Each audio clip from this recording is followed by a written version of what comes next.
Going forward, let's forever mark this day, July 4th, 2021, but each and every July 4th going forward as the day that this long national nightmare came to an end. We are much waiting with bated breath, all of us as college football observers, for the decision made by one JT Tuimoloau, or affectionately known as JTT, especially to, in the next few minutes, either Ohio State, Oregon, USC, or Washington fans. Welcome to the Voice of College Football here at Mark Rogers TV. Thank you so much for joining us on this late edition of a live stream based on the big news that is coming down at 4 p.m. Eastern Time, 1 p.m. Pacific Time, and the time zone that is most important will depend on one JTT's decision to whether to play this fall for the Buckeyes, the Ducks, the Huskies, or the Trojans. And we will take your calls momentarily and, of course, watch the decision all together. So I will let you know, here's my situation, is that I was traveling for about 20 hours as of just a few hours ago. So I've been on the road, have not been abreast of too much college football news, although I have certainly kept the laptop and the phone handy to stay in touch and continue to work on the channel, as you have seen over the past several days. Although, again, this is the first time I've joined all of you for, let's see, going back to Monday night. So it's been almost a full week since we've been able to talk college football with all of you live here at the Voice of College Football. We are simulcasting. Hopefully, this is the first time I've attempted this. Simulcasting both from the main channel, Ohio State and Oregon channels. Sorry, Husky fans, we do not have a Washington channel. And sorry, USC fans, we've got a USC channel, but not as of yet able to go live there. So we shall see how this all plays out. I will say that after traveling for 20 hours and arriving back here at home about 10 o'clock this morning, that I was able to catch a couple hours sleep. I set my alarm for a business phone call that I had, a couple that I had slated for this afternoon, and it was just maybe 25 minutes ago that I found out, thank you, SD1 Sports, I found out that JTT is making his announcement today at 4 p.m. Eastern Time. I saw CBS Sportsnet, so I don't know if that was going to be on the cable station or just online. I did not necessarily want to check out the latest Formula One race. So that's what I've got on CBS Sportsnet right now. It's probably just online, but just in case, I've got CBS Sportsnet lined up here on the TV screen, and we will track JTT's decision with you. So if you could let me know if you have information regarding the source, in addition to CBS Sportsnet online, if they're actually broadcasting this live a la ESPN on National Signing Day. And if, of course, for those joining us who saw my diatribe off the top, tongue in cheek, this will forever be July 4th, going back to 1776. Happy birthday, America. Happy birthday to all of us, patriots, Americans, true red-blooded, red, white, and blue Americans who love this country. Happy July 4th to all of you. And this, of course, is the day to honor our great country and all the people that have sacrificed down through the many years, pushing 250 years, coming up on 250. The big 250 will be on July 4, 2026. So happy birthday to our amazing country and the greatness that we've enjoyed in the past, certainly. And again, the JTT remarks off the top, a little blasphemy, tongue in cheek. This is always red, white, and blue day for me and all of us patriots. I will get to your comments in the live chat. The phone lines are open as well at 860-499-3332. Before I get the phone line to the ticker down below, of course, I'm going to remind everyone to shop Amazon using the link in the description section of all the videos. So if you shop Amazon, and 160 million Americans do each month, that number continues to blow me away. Then when you shop Amazon, please use the link that we provide in the description section of the videos for your shopping experience that is exactly the same. No additional pennies to spend, no additional hoops to jump through, same shopping experience using Amazon right there. And it appears as though the Formula One session here is much more important than JTT. And therefore, CBS Sportsnet not broadcasting the decision here, at least based on what I'm seeing. I'll go online. I can track it with all of you. Please keep me informed in regards to what's going on with that. And I'll get to your comments in just a second.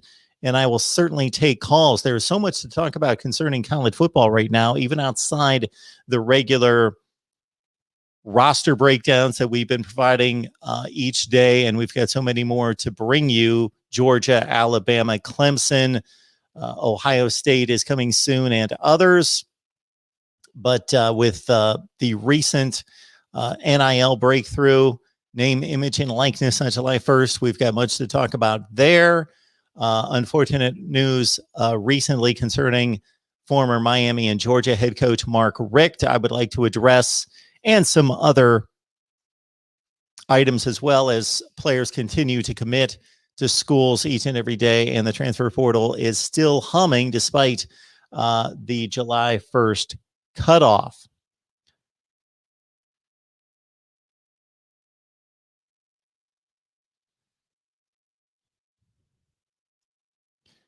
I don't believe I've ever visited CBS Sportsnet in my life. Let's see here. CBSSportsnet.com? I don't know. CBS Sports?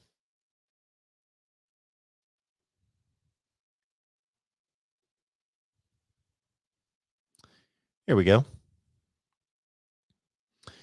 And of course, as we all watch this together, I'm sure they're going to make a bit of a TV show out of it. I just clicked on this. Why can I not watch this?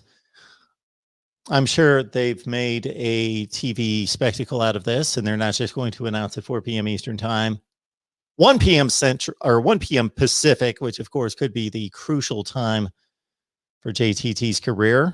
Why can I not watch this? Give it to me.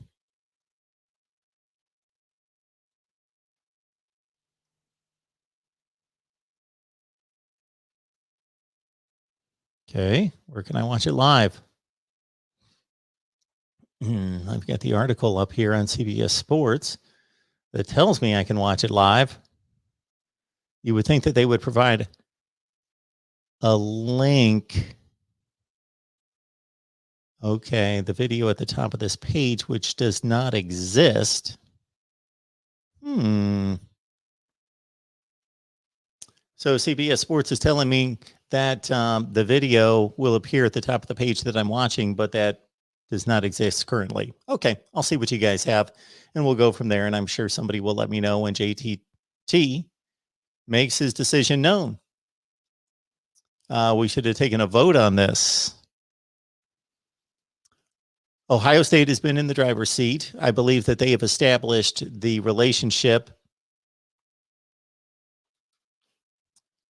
based on the sources that we have, and we talked to Oregon people, Ohio State people, used to talk to Washington people, have lost those connections to a certain extent, and USC people.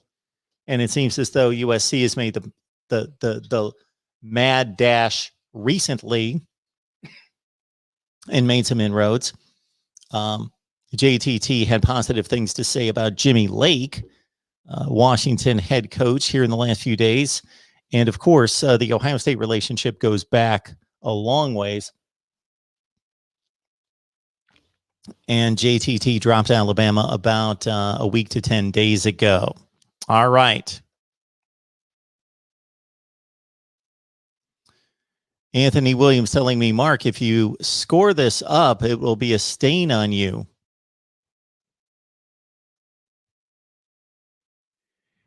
Jumped out of the shower, got the clean shirt on, no stains on me, Anthony.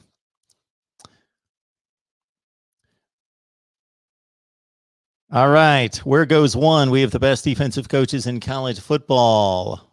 I don't know who we are. Got Raheem. It's loading on the sports app HQ. It's not coming on. Yeah, that's kind of what I figured. JTT going to the West Coast. So I will depend on all of you because it's not coming up for me. And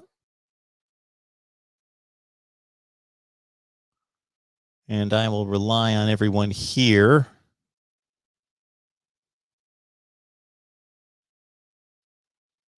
So I'm going to go to the bottom of the comments here.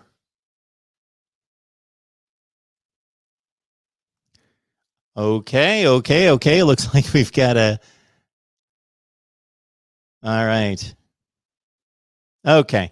Thank you so much for that, Mecca. Appreciate you jumping on here to let us know that JTT is a Buckeye. The information that I had received was that he was going to make his announcement at 4 p.m. Eastern time, and that's why I made the live stream for 4. Plus, I didn't find out until about 3:40. All right.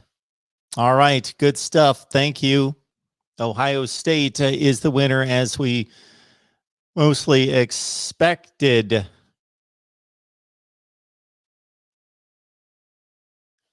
Good stuff. David, my issue. As many people, David, we all have issues in life. So maybe count your blessings that you don't have any issues.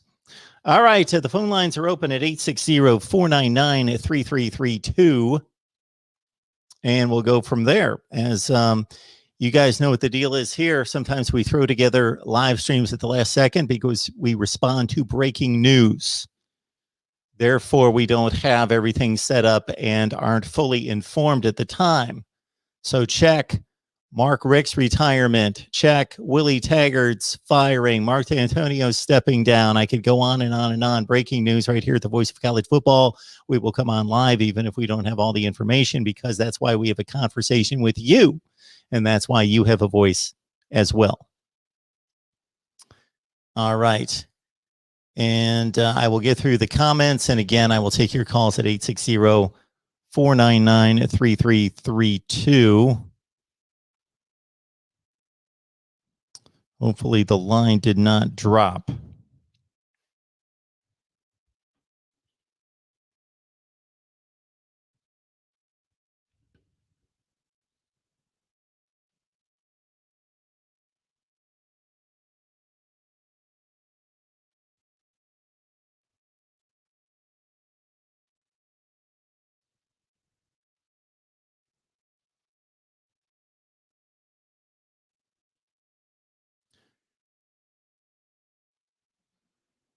Because I got to say, it is great to be on here. It seems like it's been forever since I've done a live stream.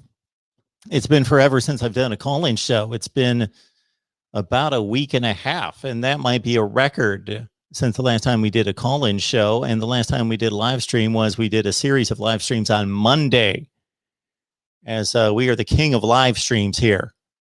We keep it going all the time. All right. Let's check out everybody's thoughts. Obviously, this is a big win for Ohio State. They hope to get a couple of years out of JTT and Jack Sawyer together as possibly the best duo you could imagine. Potentially, it's all potential right now. We've seen a litany of five-star prospects that have not come through.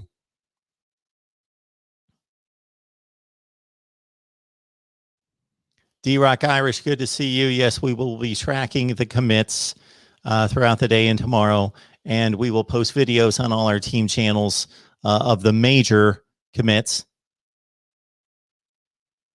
When these commitments started to come down at the 1st of June, I was posting commitment videos across the board regardless of the player, and obviously many of them didn't receive the views, and so we will stick to the major players here. We got web security on the line. Web security, how can Clemson and Bama compete with this Ohio State class? Yeah, I love the optimism. But as much as it's directed toward Alabama, that's a direction you don't want to go. Ohio State has jumped out into the lead the last few years under Ryan Day and Urban Meyer. Before that, with the number one recruiting class in the country through the summer months into the fall. And then Alabama seems to steamroll ahead and keep it going and then pluck away just every potential top 50 to 100 player on the board the last few days prior to signing period and jump out of nowhere to become the number one class again, as they have been 9 of the last 11 years. But it's a tremendous class. Whether you've got the number one rated class, number 2, number 3, number 4, as long as you're in the range, you're bringing in that type of talent and you know how to coach and develop and prepare for the games, then you have a shot to win national championships. And that's where Ohio State is firmly entrenched. But a great win for the Buckeyes. They had put in, based on outside perspective, it appeared as though Ohio State for the longest term put in the most work in building a relationship with JTT. And we can only gather based on his conversations, based on what he has stated publicly, what it came down to. I got to think that it came down to Ohio State name, brand, image, the massive size and commitment to the program in regards to winning championships, coupled with the relationship building. Alabama swept in late. Of course, Alabama's been winning the most championships, but the combination of the relationship building and the brand and the winning tradition and the resources of the program certainly weighed in Ohio State's favor well over Oregon and Washington. Despite what Mario Cristobal is building at Oregon, it's still relative to what we see in the Pac-12. It's been the best recruiting class now going on a third consecutive cycle for Cristobal at Oregon versus the Pac-12, but it's still relative to the Pac-12. So a top 5 to 10 recruiting class at Oregon, not necessarily comparing yet at this stage to Ohio State's recruiting classes. There is still a cut above at Ohio State, well above Oregon, decidedly above Oregon. I'm not going to say well above, decidedly would be the best way to phrase Ohio State's recruiting take right now above what we see at Oregon. Now, USC made some inroads late. Washington was, of course, the home state school, and I'm sure that there was a certain draw there.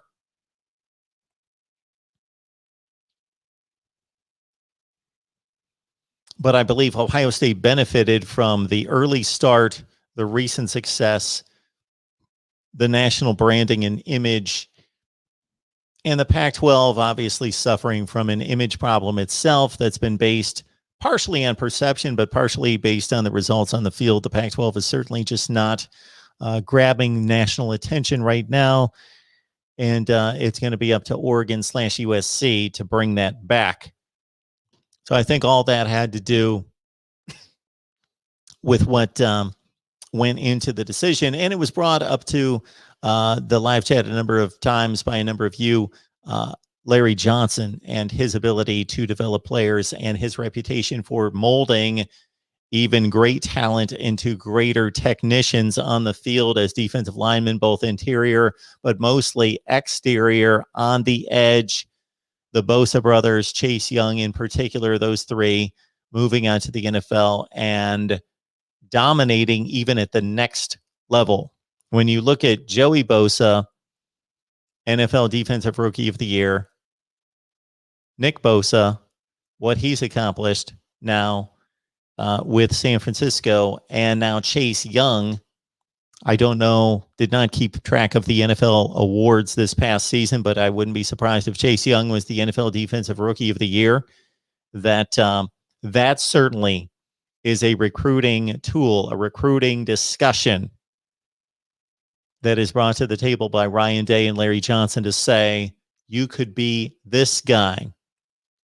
We play in bigger games on a bigger stage. We have shown year after year that we will compete for national championships. Oregon, Washington, they have the potential to do that. They're being largely ignored in the Pac-12. People don't watch those games near as much as they watch our games. more people are going to be watching. So your collegiate football experience here is going to be greater, more enhanced, more publicized. Now, that doesn't help a JTT for the NFL draft. The NFL is watching the games all over. So he could have gone to Fresno State and prepared himself for the NFL from the standpoint of just playing games and developing his skills under decent coaching. But in terms of the collegiate football experience of playing for championships, having eyeballs on you, and lest we bring it up, name, image, and likeness. If you look at the top 10 to 20 television rated games each college football season, the top 10,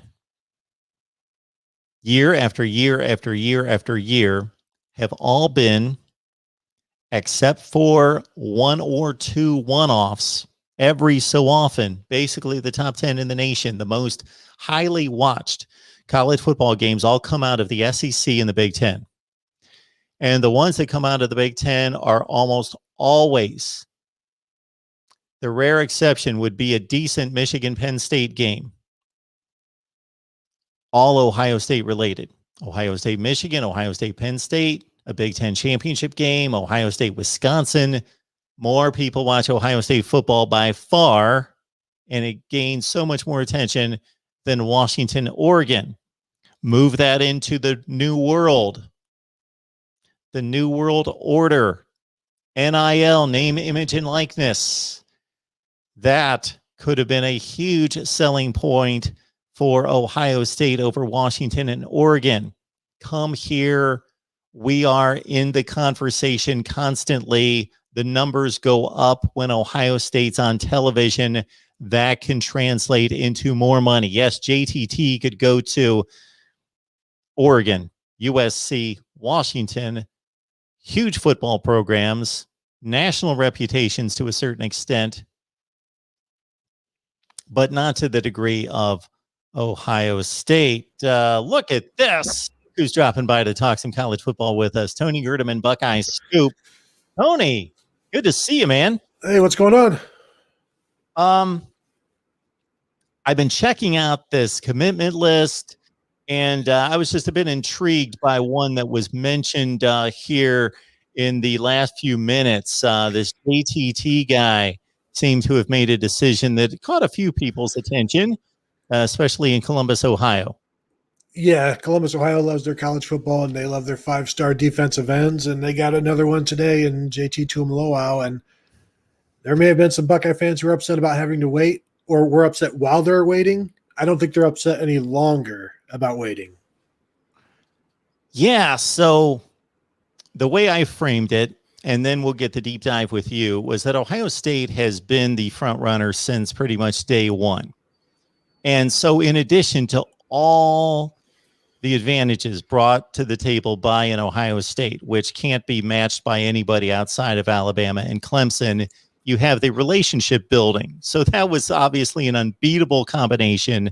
USC made a late push. Washington's the hometown school.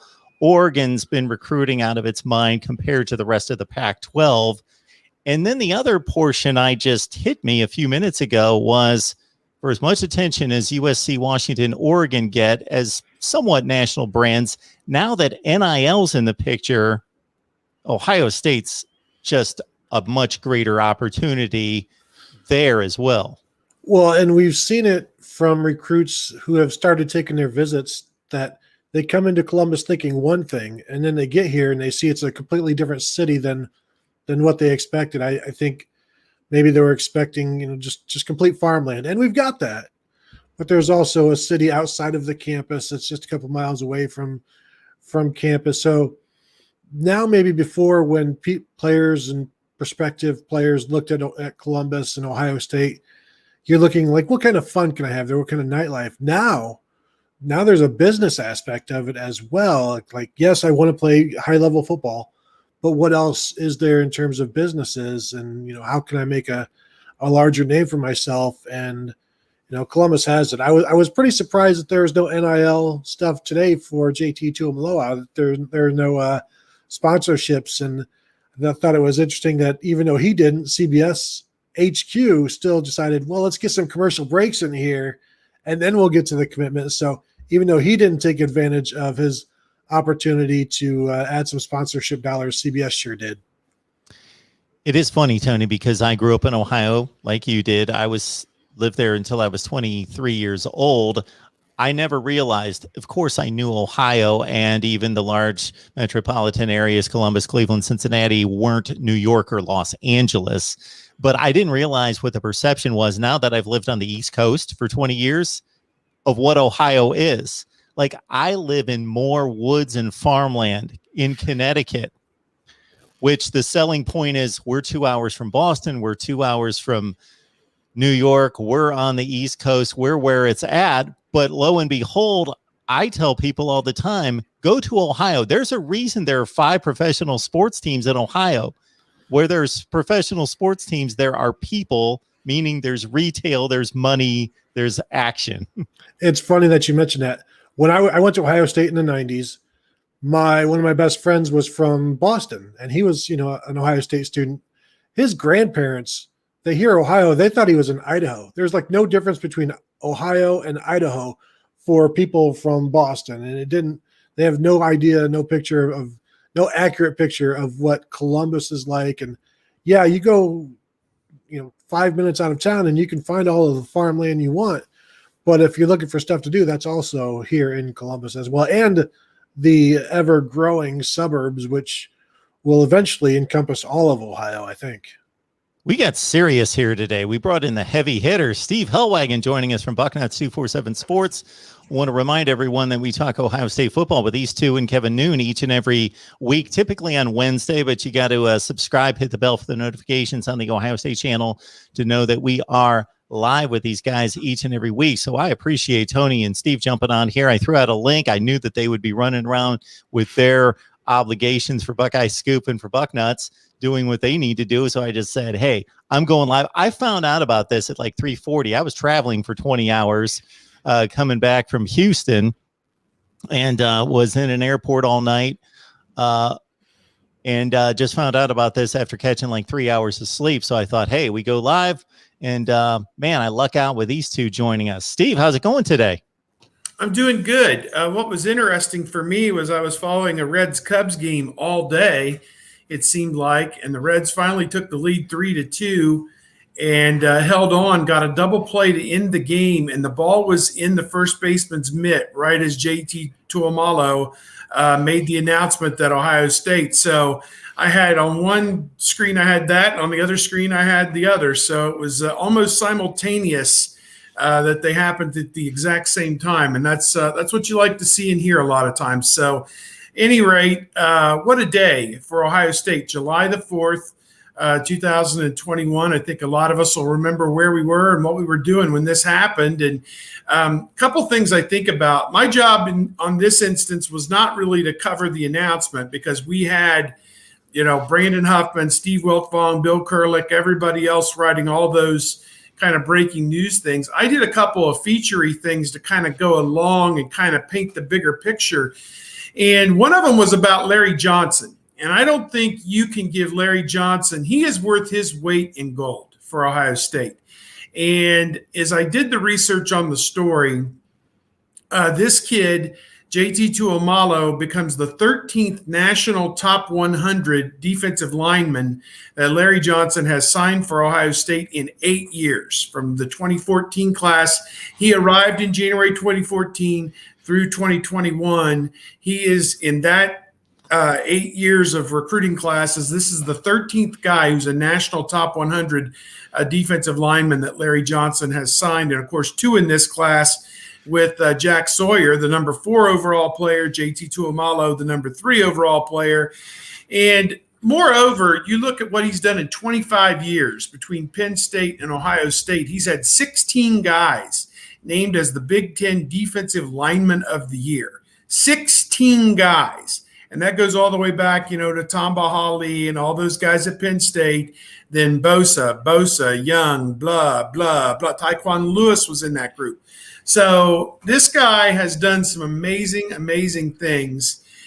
Steve Wilfong today called him one of the best defensive line coaches in the history of college football. And I think that says a lot right there.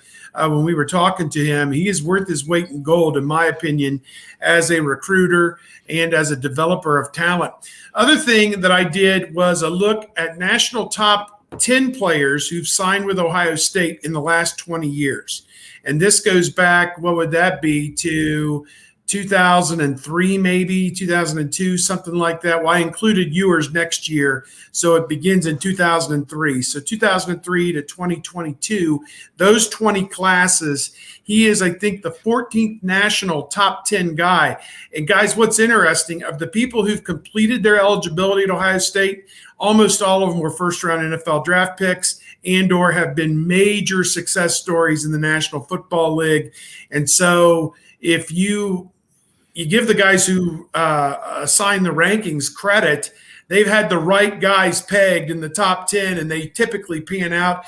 Even Noah Spence was one of those guys years ago at OSU, and although it didn't work for him at Ohio State, he's in his 4th or 5th year in the NFL right now, so it's worked out for him. So a lot of guys on that list as well. I think Nick Bosa may have been on that list, and just a bunch of other guys, obviously, but a lot of guys he'll be playing with at Ohio State, like Jack Sawyer and Paris Johnson, Nicholas Petit-Ferrer, and a number of other guys that were national top 10 players who panned out, and going way back, Ted Ginn Jr. and Terrell Pryor, and you get the idea, just the creme de la creme. And of course, Quinn Ewers next year, number 1, the only number 1 guy that I can remember them having, although Pryor was considered number 1 by some, maybe some services. So just some historical kind of, content that go in to what today really means, and what it's going to mean for Ohio State, as he said, for the next 3 or 4 years. Well, you mentioned probably 3.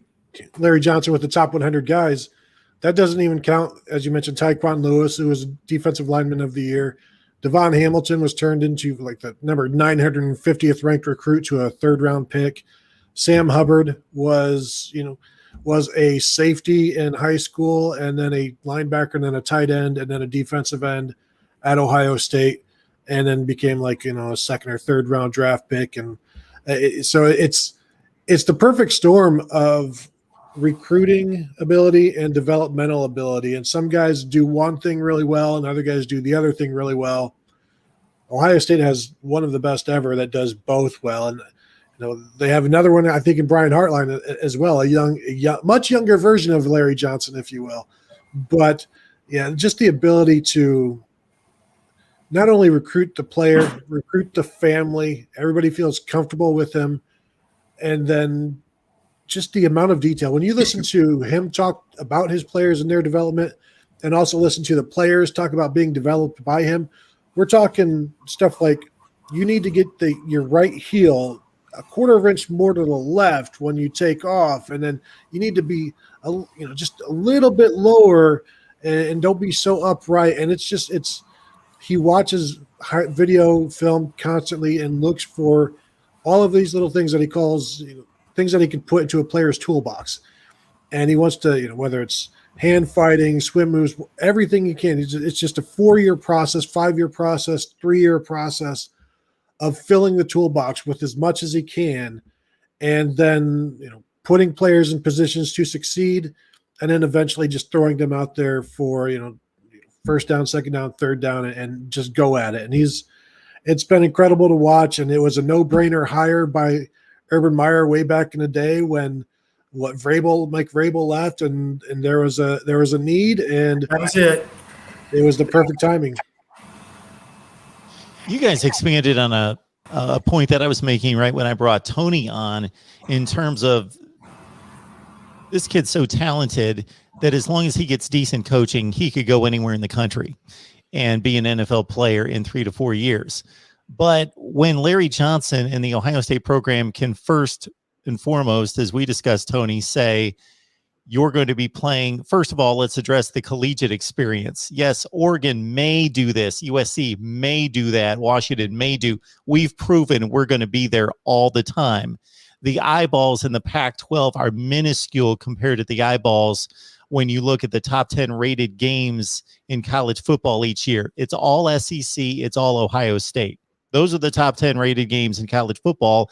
Extend that to NIL and what the potential is there. And then on top of that, what again Steve took the deep dive on was Larry Johnson and Ryan Day can say, yeah, you're going to be an NFL player. You're a great talent. You'll get good coaching anywhere. But Joey Bosa, Nick Bosa, Chase Young, they are stars. They are NFL Defensive Players of the Year, Rookies of the Year, 3 in about 6 years. It's just the development with all the resources put together is just almost unbeatable.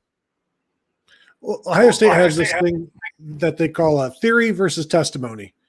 Ohio State, when it comes to defensive line, is the testimony.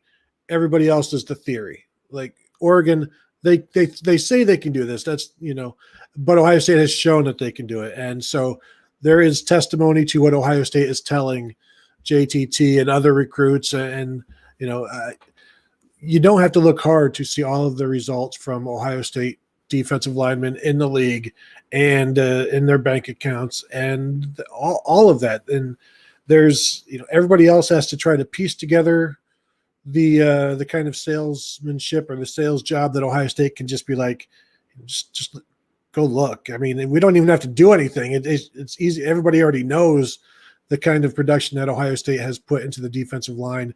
And then, of course, then Ohio State isn't going to just let them go look. They're going to put it all in front of the family and the player. And at that point, you have to look for other reasons to not go to Ohio State. You have to look for reasons to go away from Ohio State because there's so much there for a defensive end to like. Parker's, Steve, he might be muted there. Yeah, he had 5 guys in one season in the 2018 draft that went on to the NFL, including Tyquan Lewis, Sam Hubbard, and Jalen Holmes.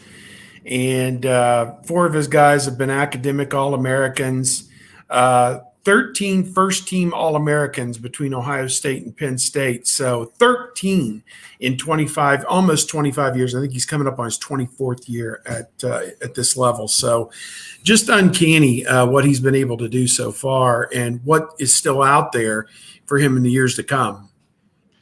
Yeah, so the former JTT update that we would do each week, I don't think that comes to an end. It just transitions to what did he have to eat, what was for breakfast on Thursday, all those sorts of things.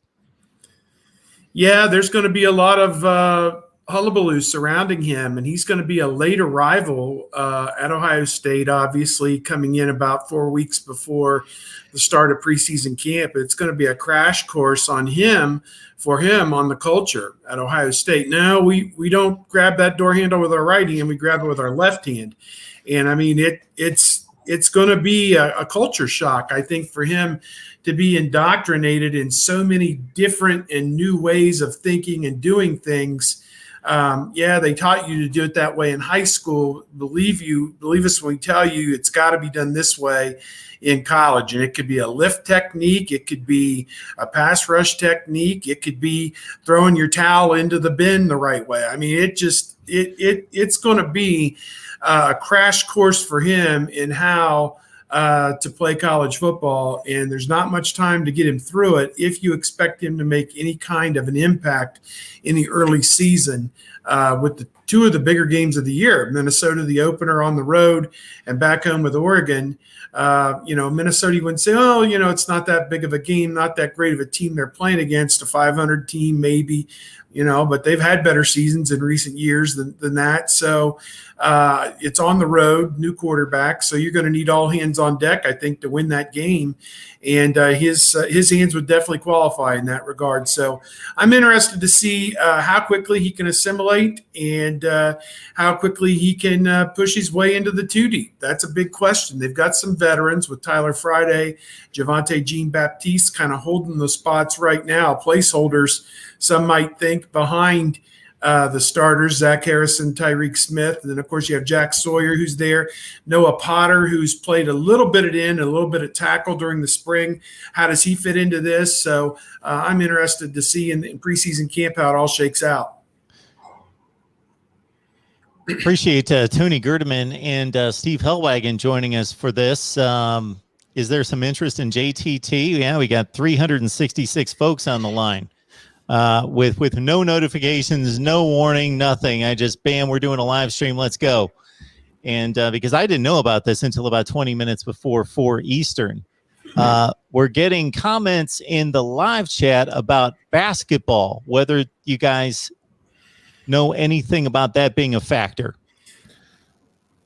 Go ahead. Yeah, I mean, it's Ohio State said he could play basketball. He's gotten basketball scholarship offers from other schools, and this happens every so often, but rarely does the player end up actually following through and playing multiple sports. But yeah, Ohio State has told him he can if he wants. And they've done it before in the past. Ricky Dudley, Nate Sally, where they would join the basketball team after the football season. And we'll see if he tries that his freshman year, and if that becomes it's a lot. Being a football player is a lot. That's a year-round thing with a couple of breaks here and there.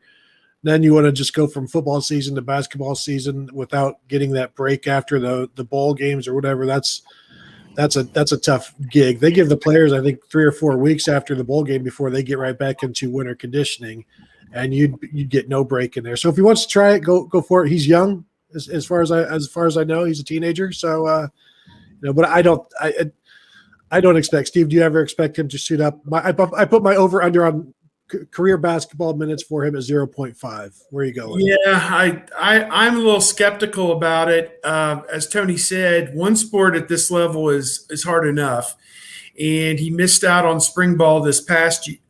If his ultimate goal is to be in the NFL and get drafted in 2024 after 3 years at Ohio State, I guess basketball wouldn't necessarily hurt that goal, particularly if he doesn't get injured or whatever.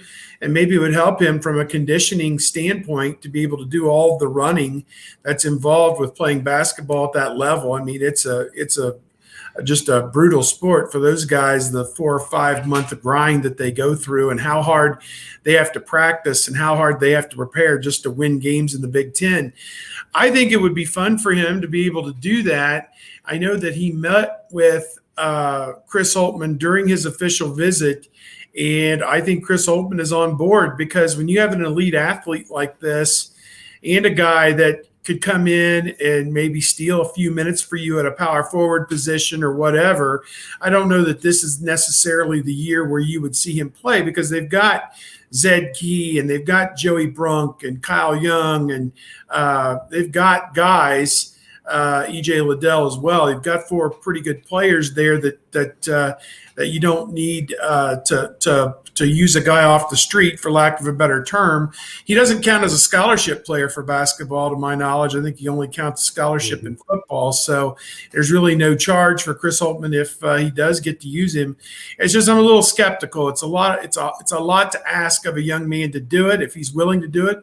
The other thing is academically. One of the things they always talk about, with guys running track, is they got to be on top of their academics to be able to do that in the spring and take time away, which is normally a big academic semester for the football players, is the spring. So to me, I'm skeptical, but, this kid seems like he's a freak, and, I wouldn't put it past him necessarily. And, I think it'd be kind of cool. And again, you can't have enough people who are winners on your team, and this kid definitely seems like a winner to me. NBA fan, thank you so much for the super chat contribution. Appreciate that. You as well, David Knight, Notre Dame fan, with a question here. With these great recruiting classes, it would seem Ohio State is stacked at every position. Let me ask, however, is there a position that you all worry about or feel is in need of bolstering, Steve? I think linebacker. I think they need more. They need more playmakers. I mean, I think about some of the guys who've manned that position at Ohio State in recent years, like Jerome Baker and Raekwon McMillan, Ryan Shazier, obviously before he was injured with the Steelers. Going back even a few more years, just guys from the Tressel era who played linebacker at Ohio State, like Laurinaitis and Freeman. I don't see those guys walking through that door right now. And I think that there is some potential, with some of them, but I just don't see anybody who's necessarily an all Big Ten caliber guy. Now, they've got some guys coming like Hicks from down the Dayton area. He's going to be a high school senior, and Gabe Powers coming from Marysville. So maybe those guys can help bolster that position. Quarterback, you're set. Running back, you're set with Travion Henderson, Evan Pryor. Wide receiver, you're probably set, although your numbers are now down a little bit with some of the defections. Offensive line looks good. Defensive line obviously looks great. Corner, is there a Jeff Okuda in this group? Is there, a Denzel Ward? They have not recruited great players at cornerback until maybe this year, next year. They've got some national top 50, top 100 guys getting back into the fold. They went through about a 3-year lull there at cornerback where they didn't get a top 100 guy. So maybe that coincided with Combs not being on staff, but now that he's back, they seem like they're going to be recruiting pretty good. So those are the two big holes, and they're where you would expect on the defensive side of the football, where Ohio State was suspect last year and unproven this year. Linebacker and corner, to me, are the two big areas. Yeah, in terms of recruiting, if that's what we're talking about, last year, or I guess since we're still talking about 2021, They signed one true linebacker in Reed Carrico, and then a second, Jalen Johnson, who's a safety linebacker, possible hybrid. So Steve's right. There's a concern there, but then that kind of gets filled with the CJ Hicks and Gabe Powers.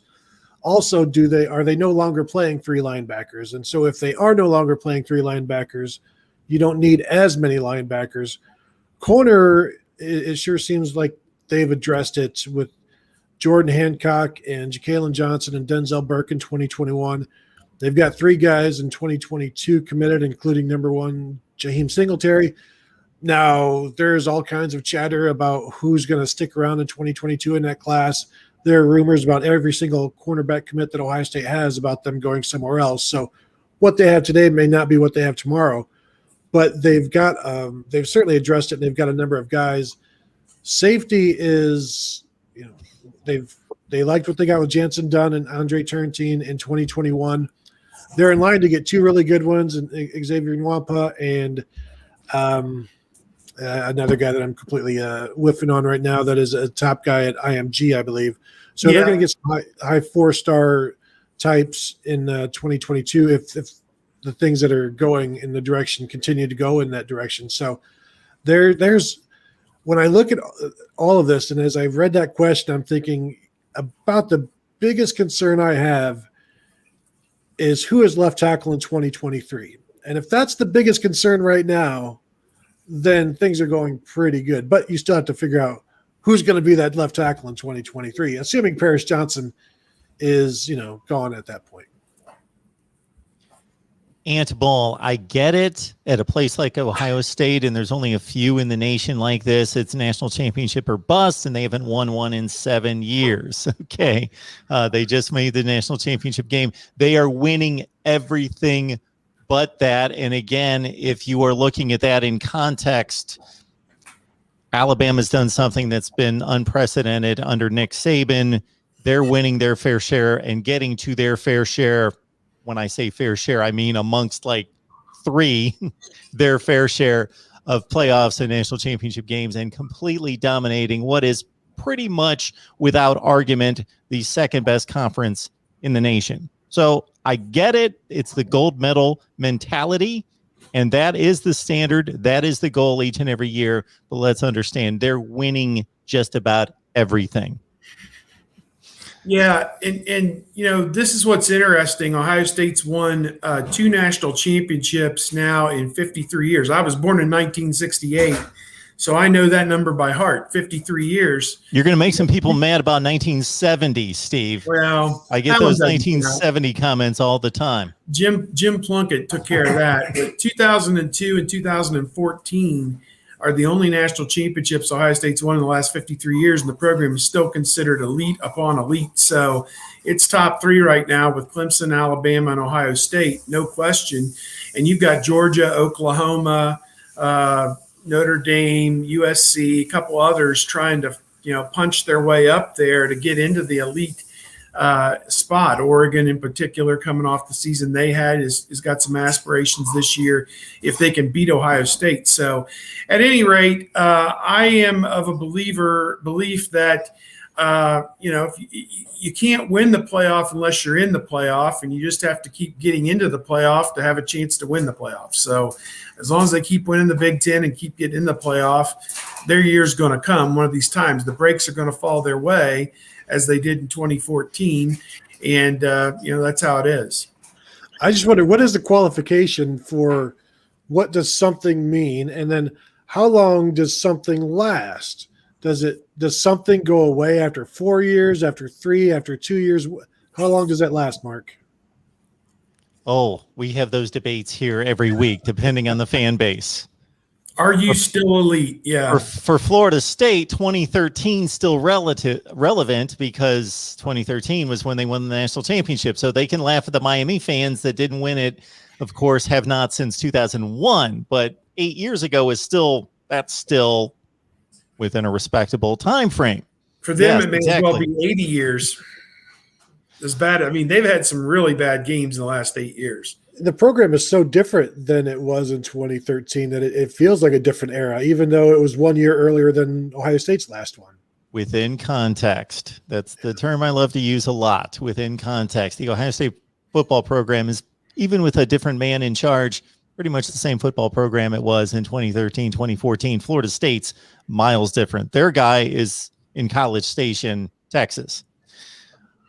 We talk Ohio State football here all the time with these guys and others, but primarily these two. Kevin Noon here on our live show each and every week. Got over 400 people on the line here to talk Ohio State football, so this is good stuff. As of course, JT Tuimoloau has decided to play football at Ohio State. So this, in addition to just sheer explosiveness, athleticism, what do the scouts, what do the coaches say about Tony, this guy being next level elite? Well, we were talking about his ability to play basketball. That's something that all coaches like out of their linemen, defensive linemen or offensive linemen. They watch those feet, and he has that. He's got size. I've seen some people compare him to former Buckeye Cameron Hayward, who was 6'5", 6'6", and 280 pounds, but able to move and play that defensive end spot. And so you've got that kind of athletic ability, the size. He plays tight end very well as well. And then you combine him, you put him on a defensive line with future NFLers, and you can't just worry about him. And you put him on a line opposite Jack Sawyer, who is one of the other top 2 or 3 defensive ends in the nation. And now you've got two guys as bookends who are going to be playing together for at least 3 years and growing together and feeding off of each other. And so it's just another one where you just add another one in and you build on it. And he brings size, speed, athleticism, strength, coachability, I think, is a big one that Larry Johnson will get to work on. And that's where I wonder, does the basketball go away once he finds out how far he still has to go to become the player that he should be? And that's where Larry Johnson breaks everything down. And it's not a military thing where they break you down and build you back up, but he breaks a player down in terms of, this is what you're still doing wrong. This is what we can do. And he can give them a picture of what they can be, but they have to work at it. We've seen guys at Ohio State under Larry Johnson who were defensive ends who had this kind of size, pushing almost 270, 280 pounds, whatever he is, also go inside and create fits for the interior offensive linemen, the two guards in the center, by shooting gaps and blowing up plays and making plays and creating things for the outside guys or whatever. So it's entirely possible he could play 3 of the 4 spots, if not all 4 of the spots across the front, which just is such a mind bending type proposition for the defense. The quarterback comes to the line of scrimmage, and now the guy who's been lined up outside the tackle is now lined up over the center and is coming directly for his head. If he can get by the center, that's got to be a little bit of a scary prospect. So I think about him in general terms: powerful, athletic, nimble, can still add weight to his frame, has got experience both with his hand in the dirt and standing up, running, rushing off the edge. And from what our guys say, they've seen him drop into coverage as well. And, take running backs coming out of the backfield, these kind of things. So, or tight ends. He's got athleticism and ball skills, for goodness sake. So he put up some amazing numbers. I think his last year was kind of curtailed a little bit, obviously, by COVID. But I think it was something like 36 or 40 tackles for loss and 20 sacks over his sophomore and junior seasons when they played normal seasons. So to me, he's had the production, he's got the freakish ability, and now it's just a matter of putting it all together. I mean, you can be, and we say this all the time. I usually use it when I'm arguing about the old all they get is the scholar or the education thing. Like, no, that's not all they get. They get the expertise of Larry Johnson. They get the strength and conditioning work of Mickey Marotti. They get the nutrition work. They get the academics support. They get so many things across the board beyond just the ability to go to school for free and to live in a dorm for free. And if he avails himself of what Larry Johnson's going to give him, of what Mickey Marotti and his staff are going to teach him, and how to train and how to properly prepare to play a college football season, he'll be in the NFL as a top 20 pick probably in 3 years. But, that's on him. It's incumbent on him to take all those blessings he's been given and make the most out of them. Andrew Hill was asking how he can possibly get his comment to the screen, so I posted that to the screen. But Andrew, we'll just let you know that if you catch me on a regular basis, which this is the first time I've seen your name, or catch our Ohio State show, I get to as many comments, questions as I possibly can, whether that be a solo show or we've got Stephen and Tony here. This just a little bit different. Wanted to get their expertise, obviously focusing on JTT. Steve, you got a few more minutes for us? Yeah, I got about 5 minutes, and we're headed to a July 4th nice barbecue, so it's going to be fun with family and all that. Travis Shaw is one of the top 5 defensive linemen in the country for 2022. He's a top 10 player rated overall by the 247 Sports Composite. I'm not going to limit the question to him, although he was brought up by a few different people. But just going now shifting from 2021, obviously JTT in the 21 class to 22, whether it be Travis Shaw or anyone else. Tony, any thoughts on what could be coming down the road here soon? I think our insiders are expecting Travis Shaw to go elsewhere and aren't really looking into him. I don't know. He's so far off of my radar right now because I've just written him off as going somewhere else. And Ohio State has gotten some guys that they really like, defensive tackle from the camp scene. Steve, I think you saw Hero Kanu from Germany by way of California, by way of Germany. And they've got they're on the verge. They really like Chris McClellan from Oklahoma, defensive tackle, top 100-ish guy who is announcing eventually here. Defensive end out of, I think, Texas, Omari Abor, a 5-star guy that they're in on. So it's not like Larry Johnson's just going to take a break. I think they're in on 3 defensive tackles that they really, really like, and they'll sign another couple of defensive ends, and you just keep it moving. But Travis Shaw, I don't nothing from any of our insiders other than just shaking their head saying no, he's going to go somewhere else. And now if you can get him to visit, then we'll see. Yeah, he's from Greensboro, North Carolina. Most of the pub on him has been about Clemson and North Carolina, those 2 schools. Ohio State would have to, swim upstream to get him. He's number 9 overall, I believe, in the composite, so that's pretty good. But, he would be a tremendous one. As Tony said, they had some guys at the camp who really stepped up and who Larry Johnson really, really liked. One of them was Brennan Vernon from up in Mentor, I believe, up in Northeast Ohio. And he has since verbal to Notre Dame. Now, he can't sign there for about 17 months. So maybe Larry, if let's say Marcus Freeman jumps off for a head coaching job either this December or the following December, maybe that doesn't look so good for and he could take over at Cincinnati next year if Luke Fickell finally gets. As I've said on our show any number of times, Luke Fickell would be making $7 million a year right now if they'd just gone by what they should have at the end of that Georgia game and not thrown a pass and stopped the clock or run out of bounds or whatever the heck that was, the terrible time management.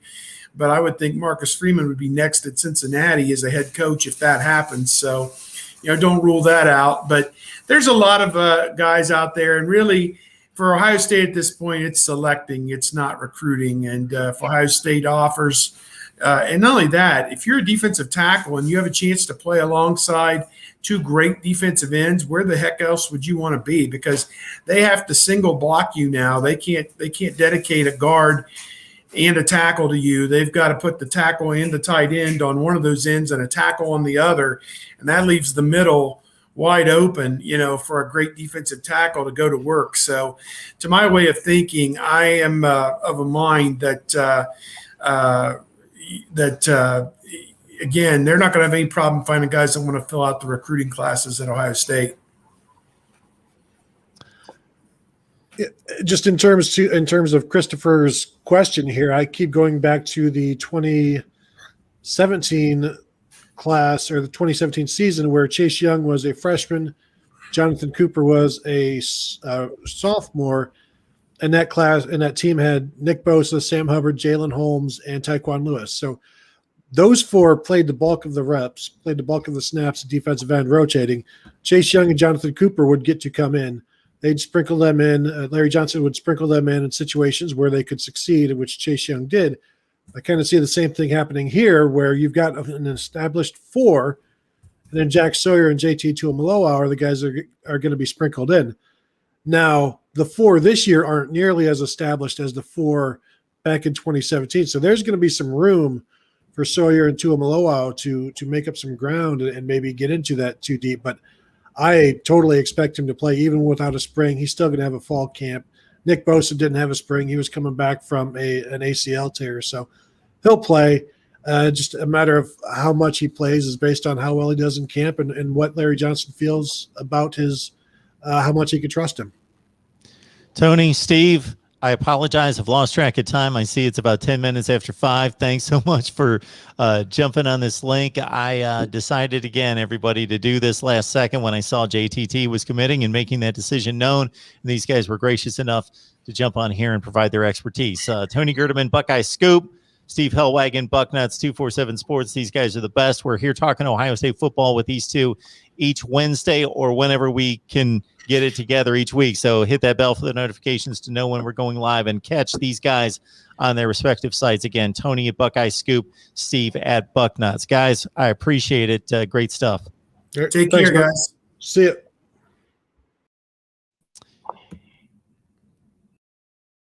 And I am going to be hanging out with all of you talking Ohio State football and college football in general, as I'll now have time to run through all the list of the comments and questions here in the live chat. And again, the phone lines, I will get the number to the bottom of the screen here at 860-499-3332 to take your comments and questions. And again, as I mentioned very quickly there at the end of the conversation with Steve and with Tony, we talk Ohio State football and would love to have a crowd like this in our Buckeye shows, because if you're this committed to this one commitment, which is soon to be a signee because it's not the 2022 class that we have to wait until December, like he is committing and signing, bam, and will be a Buckeye here momentarily, that we talk Ohio State football with Tony Gerdeman, Steve Hellwagon, and Kevin Noon from Rivals each and every week, typically on Wednesday. Now we've got to move that around because of schedules from time to time, but typically every Wednesday on our Ohio State channel. So some of you are watching on the main channel right now, some on the Oregon channel, some on the Ohio State channel, but on our Ohio State Buckeyes channel, Voice of College Football Ohio State, please join us there. Hit the bell for the notifications to know when we're going live with those two. And of course, Kevin Noon talking Ohio State football. And it's a great, great conversation, and their contribution is amazing. All right. I will get the Buckeyes to the top of the line here. My apologies. Most of you tolerated the Miami helmet behind me the entire time. So understand when I set up the shot, I don't know the way it's going to be configured depending on how many guests I have. So the U was prominently displayed despite Ohio State being front and center. Again, 860-499-3332. Let me get the number to the screen, and I will get to as many comments as I possibly can. I just returned from a bit of a trip for the past 5 to 6 days, and with everything going on around college football, we were going to go live at some point tonight anyway, and may go late night. We'll see. So hang in there with the notifications. Again, we'll be here on the main channel, most likely late night tonight and definitely Monday night. I've got a lot of college football to address, and check out our roster breakdowns with some of the best from 247 Sports and otherwise. We've posted Alabama, Georgia, and Clemson roster breakdowns, offense and defense, both sides, in-depth stuff, great stuff. For the deep dive on the roster breakdowns. Ohio State's coming soon, as well as Michigan and others. All right. I can only go so far back on the comments, so I'll go back as far as I can get, which would have been about 45 minutes ago. So we're in pretty good shape there. And again, want to appreciate David Knight and NBA fan. Thank you so much for your super chat contributions. Also understand, everyone, that you can contribute here at the Voice of College Football by going to PayPal, Venmo, or Cash App. Just search Mark Rogers TV, Mark Rogers TV at Venmo, PayPal, or Cash App. Make your contribution right there. Nate the Great's on the line. Good to see you, man. Another blow to the Big Blue. Go Blue in Michigan. John is telling us that absolute class rankings are rubbish. Should look at it as blocks or tiers. Block or tier one, probably top 10 teams on downward. So, John, that's a good point. Here's my thought, though. The composite rankings, the team rankings are not completely rubbish. I get your point.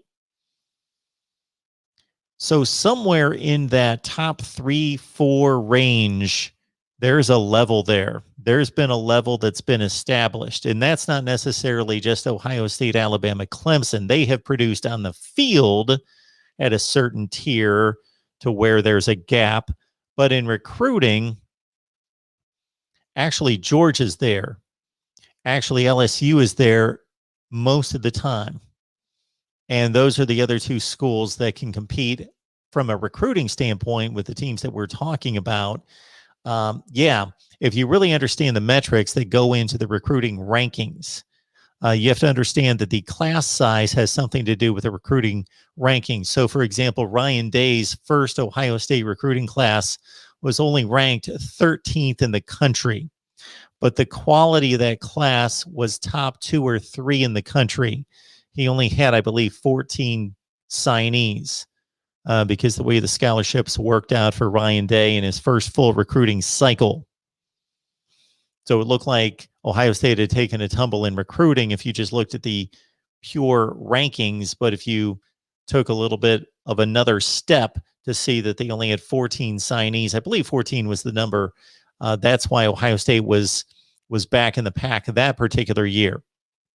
Now, we've also discussed this most notably with Cam Underwood from State of the U, who's a big recruiting guy and a Miami contributor, that if you look at the metrics that 247 in particular puts together, the composite, and look at the star rankings and how that factors into the mathematical equation, you can then do some math and figure out what is the difference between the number 1 class and the number 2 class. What's the difference between the number 1 class and the number 5 class? Because they could be like this. 1 could be here, 2 could be there, 3 could be there, 4 could be, or 1 could be here, 2 could be here, 3 could be there, 4 could be here. And if you put the math to it, then you start to understand that the difference, for example, And I'll use this comparison because we've got a couple of Notre Dame fans, of course, David and D-Rock Irish and others in the live chat, is that Ohio State recruiting in a top 3 level versus Notre Dame being in that 8 to 12 range means, I'm being general here, but it's pretty accurate. The difference there is about 4 to 5 players of an elite or near elite status, not necessarily a 5-star. Ohio State's getting 3 to 5 5-stars per class. So it's not quite to that level. There's only 35 to 45 stars in each class.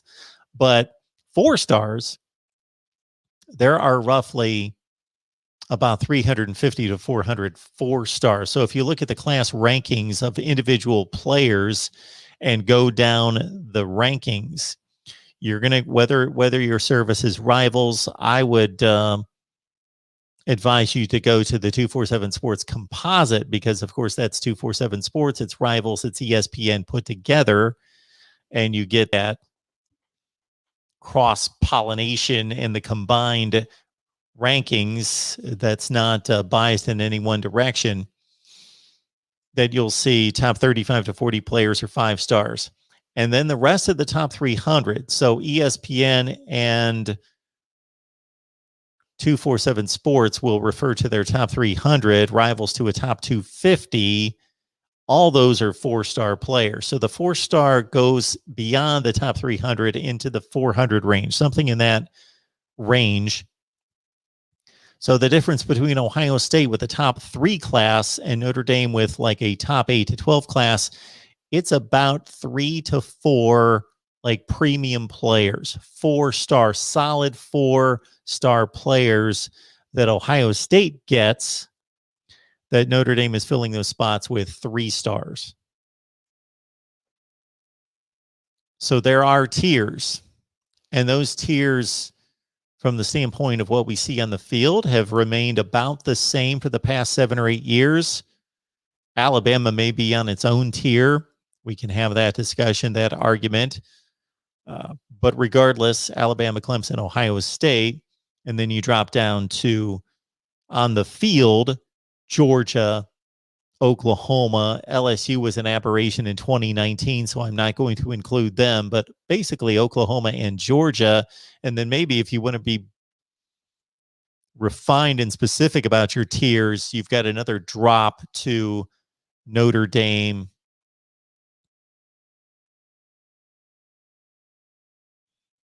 it's tough to place anybody else there because some of the teams that would have been on that tier just recently had down 2020 seasons. I'm thinking Penn State and Michigan in particular.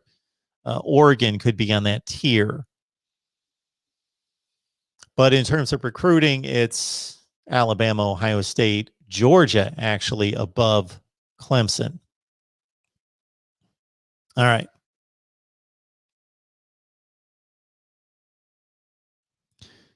Believe we covered some of this ground. And again, if you go to the ticker down below, we're at 860-499-3332.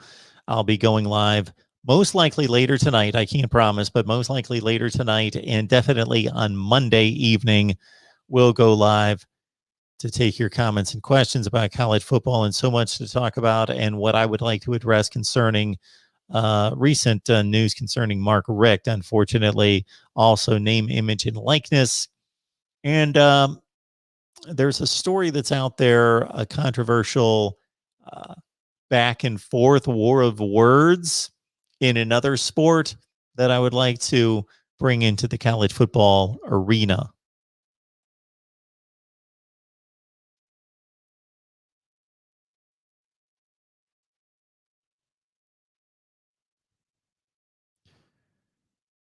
Believe we've caught most of these recent comments from the last 45 minutes or so.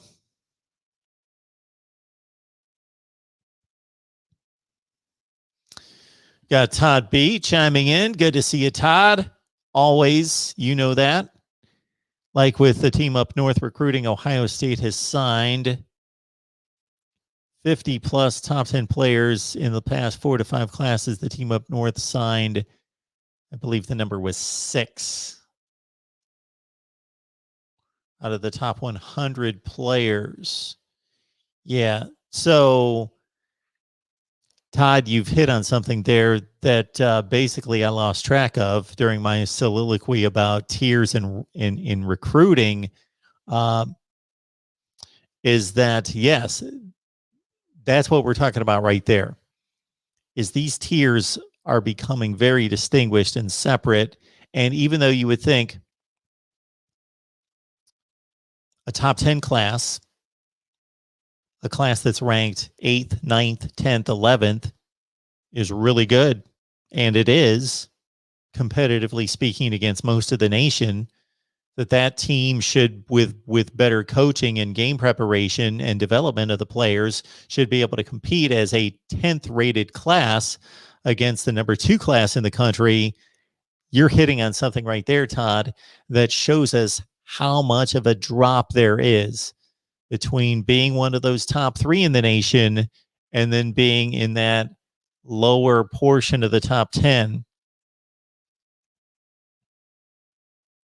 That's right there. I don't have the specific numbers, but Todd does a nice job of hitting on Ohio State's top 100 players in the past 4 to 5 classes versus Michigan. In Michigan, those classes for Jim Harbaugh have been rated anywhere between 8 and 15, which, again, on the surface, you would think with development and game preparation that you could take a roster that is compiled of top 8 to 15 classes, and then you would be able to compete with top 3 classes in the nation with a little bit of work and sweat equity and game planning, coaching. But that's a huge difference.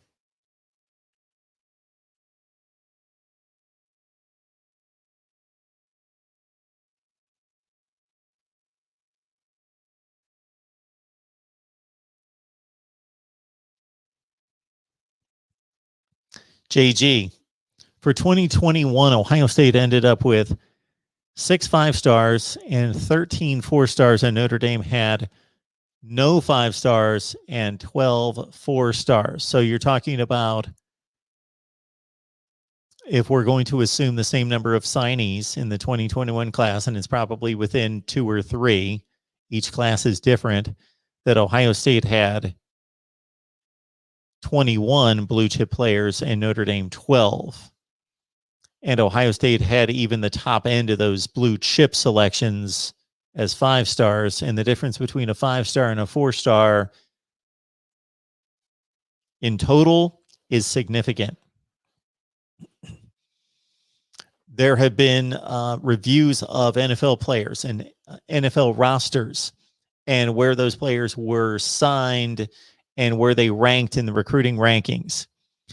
And you can't go with the whole sheer numbers because there's not going to be that many 5-stars to evaluate. So the number of 5-stars in the NFL is small because there just aren't many of them.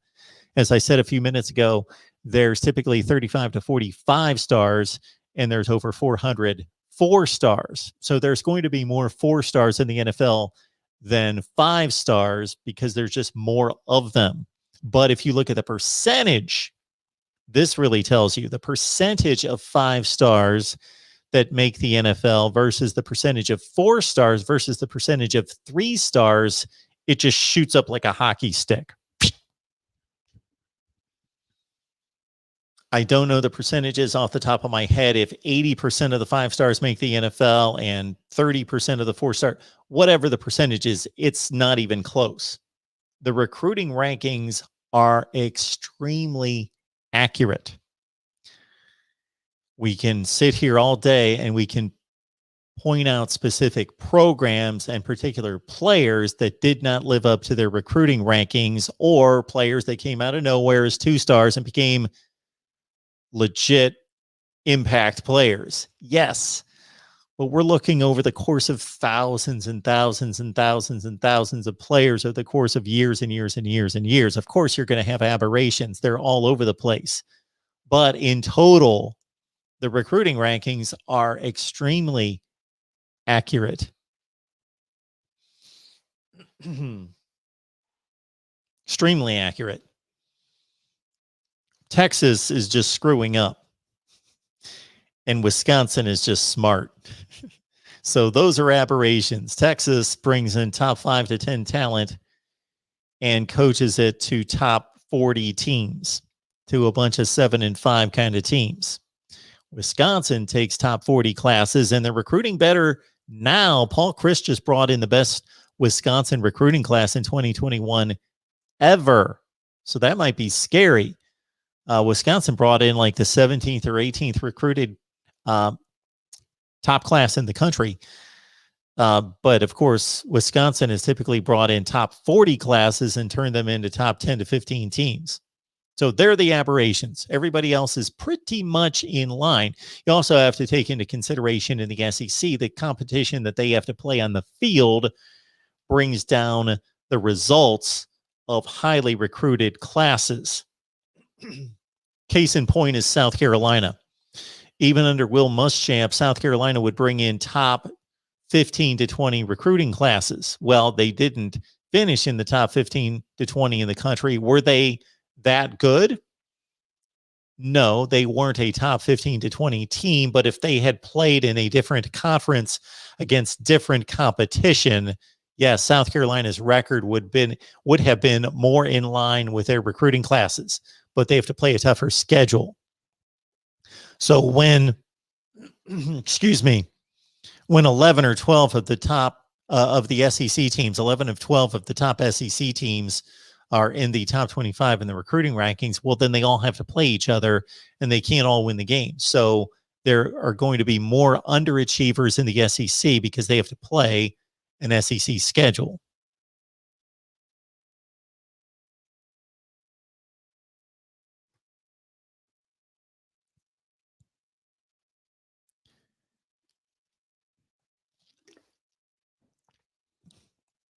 NH, thank you so much for the super chat contribution, NH. Appreciate that. Sending your channel a 5-star for JTT. Big day for the Buckeyes.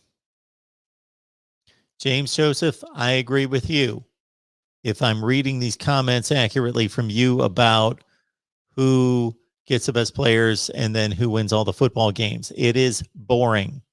I love college football. Once the games come on Saturday, I am the happiest guy on the planet because the product on the field is amazing. The games are amazing. What's kind of disturbing and also interesting about it, though, if you really track the best games in college football, the most exciting games, they're usually the games that don't matter toward a national championship. Usually.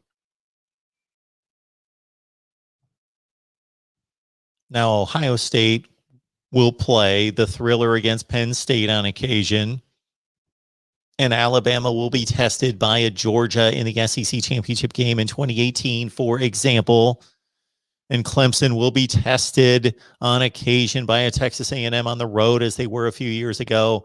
That's an example. But I had to go to 3 different programs, to 3 separate games going back 4 years to gain some examples. The best games in college football week to week, unfortunately, are played by the non-national championship contenders. Let's go back 2 years because the pandemic screwed things up in 2020. But if we went back to 2019 and we went through week 1, week 2, week 3, and picked out the best, just the most exciting games, regardless of the team's records. Not necessarily the biggest games, just the most entertaining games in college football. If we looked at those week to week, they're coming from non-national championship contenders. Those are the best games. The Wisconsin-Iowa games, the Texas A&M, Mississippi State games. I'm just throwing games out there. LSU, Texas A&M a couple years ago, that 7 overtime, 74-72. epic clash meant nothing toward a national championship.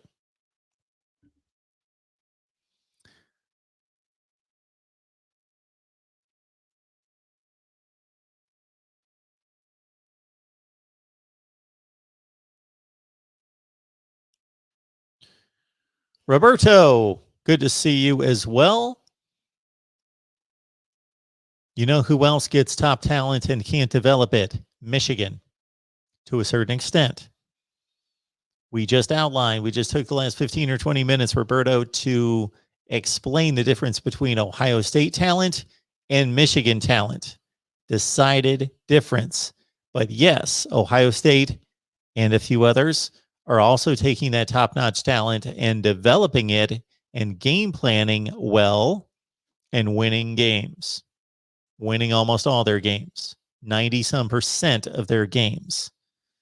Urban Meyer won 91% of his games, and now Ryan Day's winning more than 91% of his games. And of course, Nick Saban is.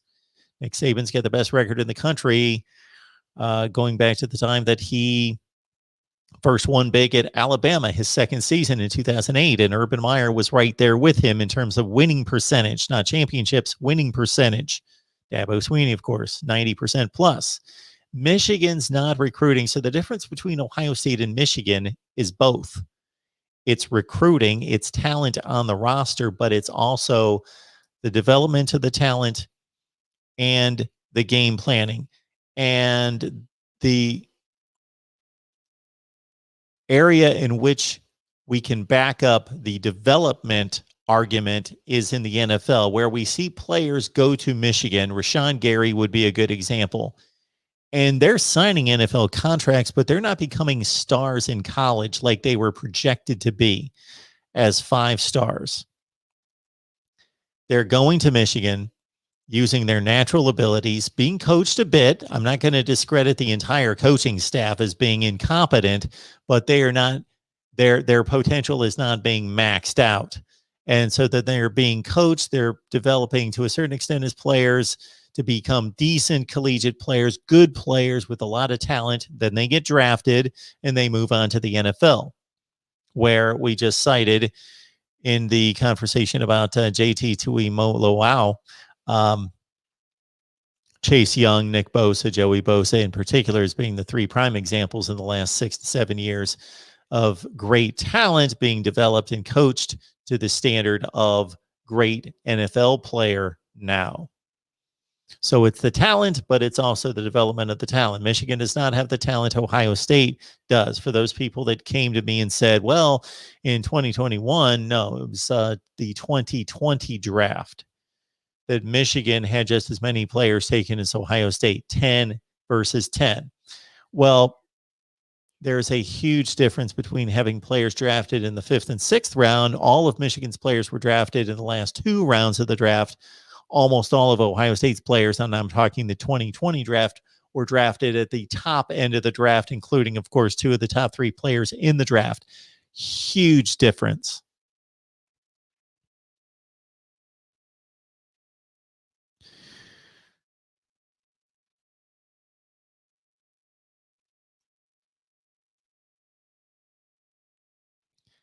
NH, will an elite defensive line help our suspect secondary? Well, absolutely. They could make that suspect secondary if there's improvement by the secondary. Even if there's not improvement by the secondary and they play exactly the same as they did last year, if Ohio State's defensive line goes from being very good, as they were in 2020, to being elite, best, or near best in the nation. Ohio State put pressure on the quarterback last year, but they were on so many occasions just a half a step slow. Didn't quite get there. And if they turn those 4, 5, 6 times a game in which they are almost at the quarterback, have the hand in the face of the quarterback, but the quarterback still makes a play, still gets the ball downfield, or at least gets rid of the football instead of taking a 10-yard sack, Ohio State, that just completely changes the game, changes down in distance. And obviously the secondary If the quarterback's on his back with a football in his hand, I could be in the secondary, and that's a sack, and my dude's 22 yards open, but it didn't matter. If that quarterback is on his back and he was able to release the ball, but under severe duress, and my dude that I'm covering is still 22 yards open, but the ball didn't get anywhere near him because it was off target, we're still good. The secondary still looked like garbage. The secondary still didn't do its job, but the bottom line was it was a successful play for the defense. Now, there are going to be times the defensive line can't get there every play, and the defensive line can get there sometimes and do its job and cause duress, but the quarterback either breaks contain or delivers the football anyway, and that's where the secondary's got to be better. But if you look at a span of 10 plays, let's say where the defensive line used to be or let's say 100 plays, and the defensive line in 2020 was effective 65 out of 100. If that gets increased to 80 out of 100, that's 15 plays that the secondary didn't have to account for itself. Yes, those two things go hand in hand. This Ohio State secondary could play just as poorly as it did last year in 2021, and they'll just flat out be more successful and look better if the defensive line's as good as we believe it's going to be. Now, if you combine that, what could get scary and really turn into successful defensive play is if the defensive line goes from, again, over the course of 100 plays being effective 65% of the time to 80% of the time, but actually the defensive backs improve. And I'm not talking about going from bad to elite, but bad to marginal, decent.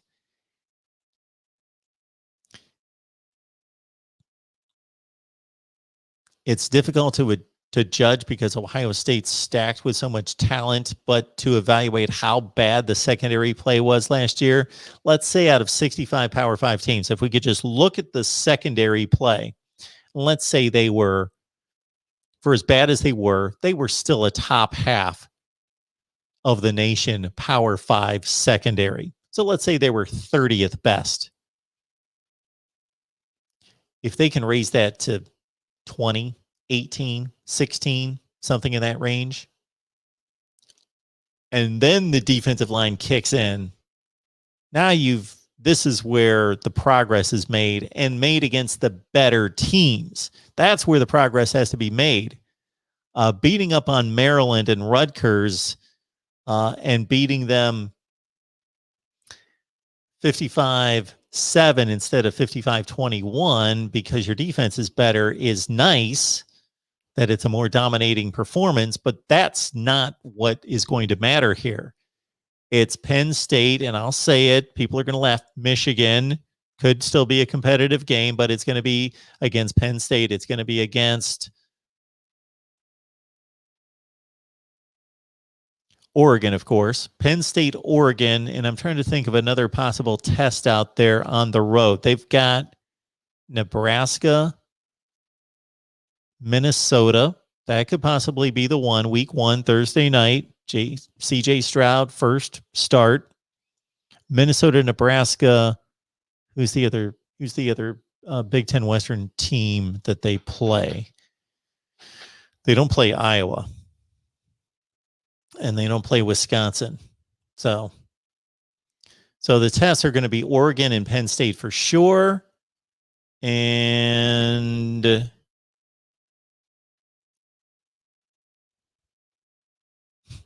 maybe Michigan. Guess it's only been 2 blowouts in a row. It's only been 2018 and 19.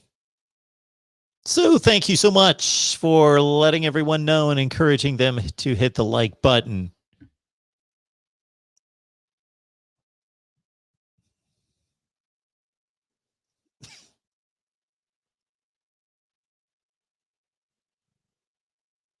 They've got Iowa this year. Do they? Why am I not remembering Ohio State's schedule? Which reminds me, I may just start carving up schedules. How about that? You guys good with that? I start releasing schedule previews. I usually do that months and months ago. Why would I have forgotten that they've got Iowa on the schedule?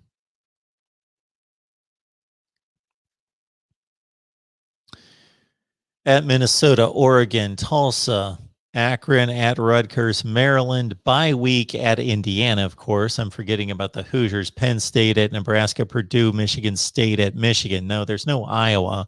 It's Purdue at home. It's Minnesota. Yes, Minnesota, Purdue, and Nebraska, with Nebraska and Minnesota on the road. Those are the Big Ten Western Division games for the Buckeyes. All right.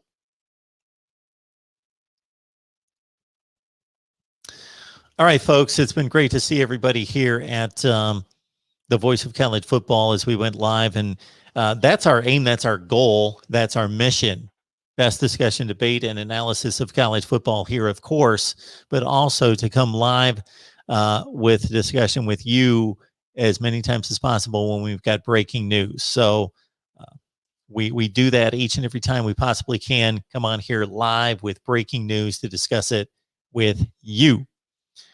We will see you soon. Hit the bell for the notifications once you subscribe. That's key to tracking our live streams because we don't have a set schedule right now. But I may be here later tonight. There's a number of college football topics I'd like to address, but definitely Monday night right here on the main channel. Then we've got our array of shows here on the various team channels. And for those of you joining us maybe for a first time or you've only sampled a few videos, we've got 22 team channels. And in particular, we've got Oklahoma, Nebraska, Florida State, Miami, and Ohio State live shows each week. So every Tuesday nights, it's Nebraska live on the Nebraska channel at 8 Eastern. It's Ohio State and Florida State live on those respective team channels. Wednesday at 2 and at 6 Eastern. It's Miami live at 5 and 7 on the Miami channel every Thursday, 5 and 7, and Oklahoma live at 2:30 Eastern on the OU channel. Appreciate everybody being here. Good to see you, Sue and Cheryl. Thanks for your support. Everybody else as well. Once again, thank you, NBA fan and David Knight, for your contributions, as well as the recent super chat that came in from, lest I forget, who was that? That was our guy, NH, right here at the Voice of College Football. We will see you soon.